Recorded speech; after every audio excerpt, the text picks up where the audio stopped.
Ladies and gentlemen, those between and those far out, newcomers and longtime viewers alike, welcome back to the U Idaho Esports Twitch channel. My name is Kaz Phoenix, your host for the Vandal Pre-Show in the Analyst Corner, and today I am joined here by Dan Hickman, known as an associate professor of economics at the Correct. College of Business and Economics. Yep. It is lovely to have you here. Thanks for having me. Wayne talks about you a lot. He's had a lot of your classes and enjoyed them a lot. So Yep. I've known of your existence for some time. Okay. So it's nice to see that person realized in front of me now on the Yeah. couch. Is the couch comfortable, by the way? Yeah, I'm having a great time so far. Yeah. I'm glad you got to come down, see the space. We've been working hard on making this very nice and tight and professional, and I like getting to see everybody's reactions when they come down and like see everything set up for the Yeah. first time. There's a lot going on down here. Well, I will more formally hand the talking stick over to you, as I like to say on the show,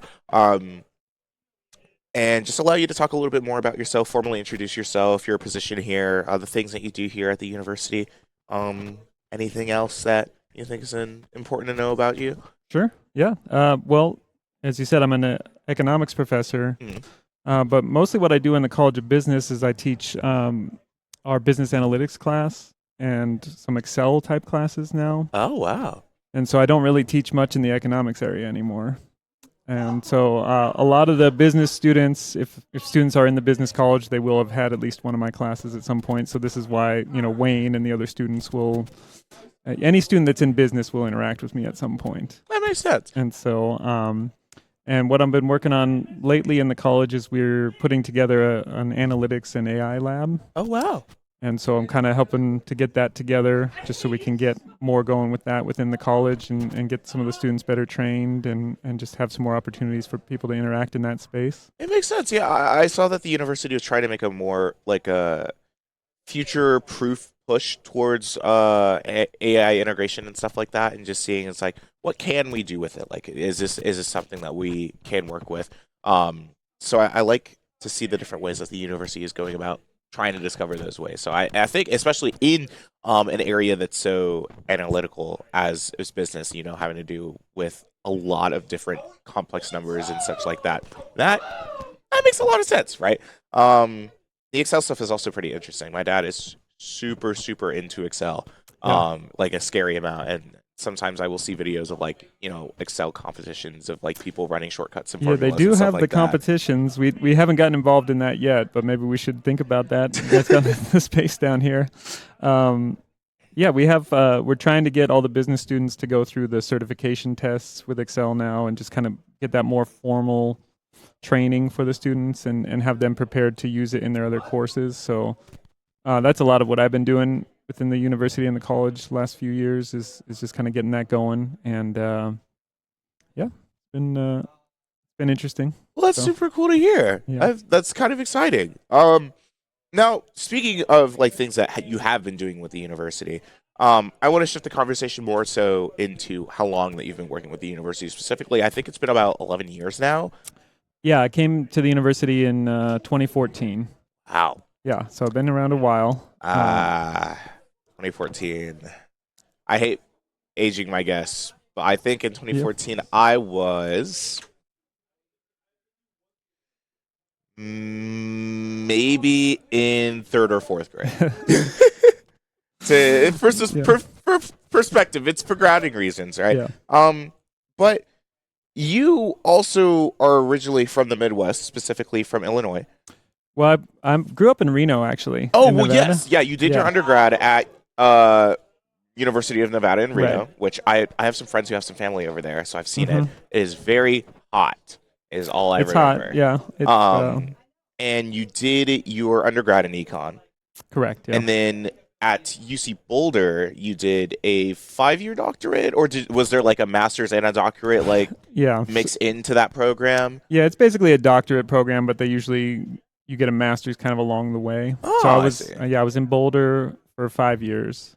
And then what you're talking about with Illinois is when I graduated from UC Boulder, I went to Eastern Illinois University. Yeah. And so that's where I was before here. I was there for 4 years. So you've kind of like moves around in this like circle of the Yeah, country. that's right. um, Yeah, that's right. I mean, when starting. you're in, so Boulder is about one of the more beautiful places you can be, and then we went to the Illinois, which is it's Uh, not right, and well, I so mean, there are some parts of Illinois that are nice, but it's like, not the parts that we were in. No, oh, so okay, well, we were the claim to fame in the county where I was living was that it was the flattest county in the United States. that is definitely So something to choose to brag about. well, yeah, so we went from the Rocky Mountains to the flattest county in the U.S., and so this is why we kind of were looking for ways to come back west and back to a little bit more interesting scenery and Did things like that. you move here with your family, like your wife, or Yeah, my wife. At the time, it was just me and my wife, and we have a son now since we've been living here. So, you know, yeah? I definitely would argue that a place like Moscow is a pretty nice place to raise a kid. yeah, it's been great so far. My son's 5, so we haven't gone through all of it yet, but he's Well, just you're kind of getting getting there, right? started with school and everything. But it's been good. Yeah, it's doing good so far. So, Well, I guess that leads me to another question I'm curious about, and I ask a lot of my guests with because surprisingly, I've had a lot of guests who have had time moving around in their career and their hmm education and stuff like that. What encouraged you to move around? I mean, other than I guess the region of Eastern Illinois not being as pretty as well, the western, the western part of the country, yeah. right?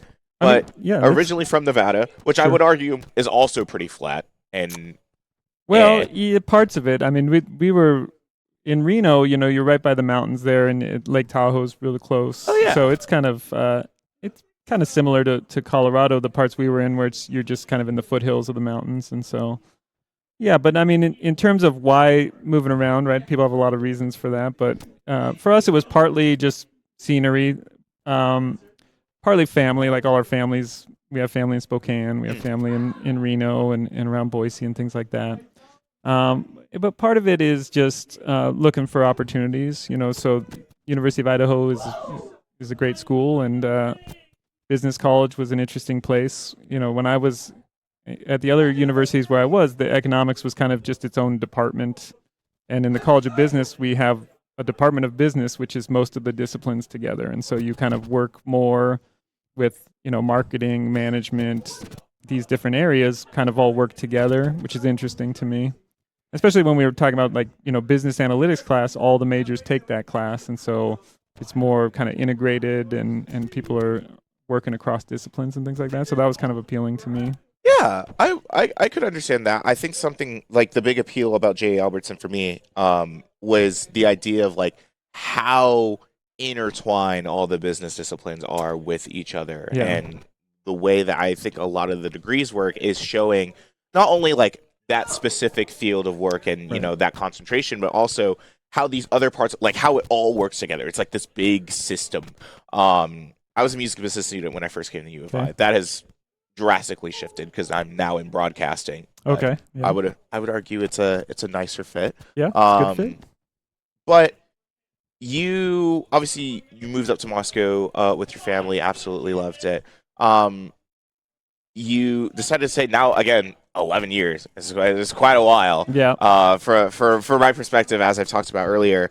Um, with each year that passes, what do you think encourages you to stay either about the city of Moscow itself or the university? It's like like what that thing that keeps you coming back. Sure. Yeah, that's a great question. I mean, what I like about it is, we get a new batch of students. So you were talking about like in 2014, you were in third grade or whatever, right? And so, but I had students here that were, ready to go in college age, and just thinking about what kind of interests them, what engages them.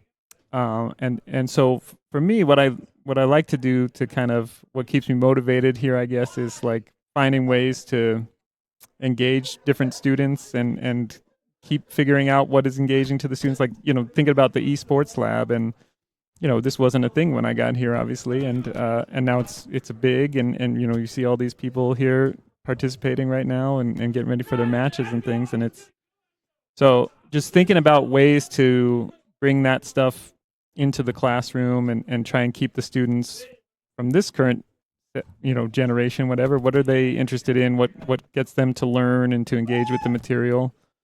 And I think that within the college, we're doing that. So we talked about like the analytics lab and trying to get AI going and thinking about how do businesses use this and how do we need to train our students. I think the college is pretty good about, and the university in general, in about thinking of ways to try and integrate these things and making sure we're doing things that the next generation of students need. It gets pretty boring, as you can imagine. It does for the students, but also does for the faculty if they are just teaching the same thing, that you taught 11 years ago when I got here, Hmm. right? This is not going to work for the the students. the It kind wouldn't of work like for me. the kind of like public school, like more grade school, secondary education kind of system of teaching, where it's like the curriculum doesn't really change that Right. much, or is not. I think the freedom of the university definitely allows you to be a lot more flexible in the things that you teach and how your teaching style and the things that you teach evolve throughout the years. Sure. Yeah. That's super awesome. That's an awesome point to add.